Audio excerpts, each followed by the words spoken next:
Palace police મથકમાં ભરૂચ જિલ્લા police અધિક્ષક દ્વારા ઇન્સ્પેક્શન યોજાયું. પોલીસ મથકની વિવિધ કામગીરીનું નિરીક્ષણ તેમજ સમીક્ષા કરી.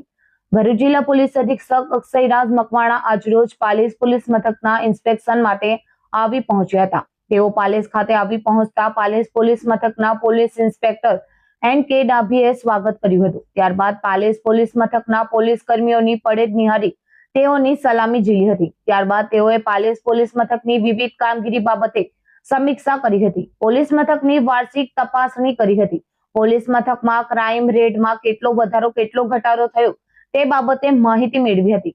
પોલીસ કર્મીઓની રજૂઆત બાબતે પણ માહિતી મેળવી હતી. પાલેસ પોલીસ મથકની હદમાં આવેલા પાલેસ ટાઉન બીટ ટંકારિયા બીટની મુલાકાત કરવામાં આવી હતી. પાલેસ પોલીસ ઓવરબ્રિજનો વધુ એક ગાળો ખુલ્લો મૂકવા બાબતે પાલેસના મીડિયા કર્મીઓ દ્વારા જિલ્લા પોલીસ અધિક્ષકને મૌખિક રજૂઆત કરવામાં આવતા તેઓએ વહેલી તકે ઘટતું કરવા ખાતરી આપી હતી. આયોજિત કાર્યક્રમમાં ભરૂચ નાયબ પોલીસ અધિક્ષક C.K. પટેલ તેમજ જિલ્લા પોલીસ અધિક્ષક કચેરીનો સ્ટાફ ઉપસ્થિત રહ્યો હતો.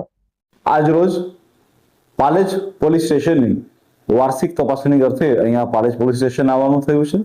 જ્યારે વાર્ષિક તપાસણી કોઈ પણ પોલીસ સ્ટેશનની હોય છે ત્યારે અહીંયા જે છે એ તમામ વસ્તુઓના રેકોર્ડ્સ ઉપર જે છે એક નજર નાખવામાં આવે છે. હાલમાં પાલેજ પોલીસ સ્ટેશનની અંદર ક્રાઇમ રેટમાં કેટલો વધારો કે ઘટાડો થયો છે તેની પર નજર નાખવામાં આવે છે. એ સિવાય પોલીસ સ્ટેશનના તમામ કર્મચારીઓને રૂબરૂ મળી અને એ લોકોને કોઈ પણ વેલફેર માટેનું કે એમની કોઈ પણ રજૂઆત હોય તો તે પણ જાણવામાં આવે છે.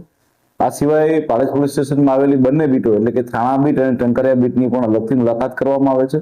લોકોને મળવામાં આવે છે અને સુનિશ્ચિત કરવામાં આવે છે કે પાલેજ પોલીસ સ્ટેશનના વિસ્તારમાં કાયદો અને પરિસ્થિતિ હંમેશા સારામાં સારી જળવાઈ રહે. લોકોની કોઈ પણ અરજીઓ હોય તેનો સત્વરે નિકાલ થાય.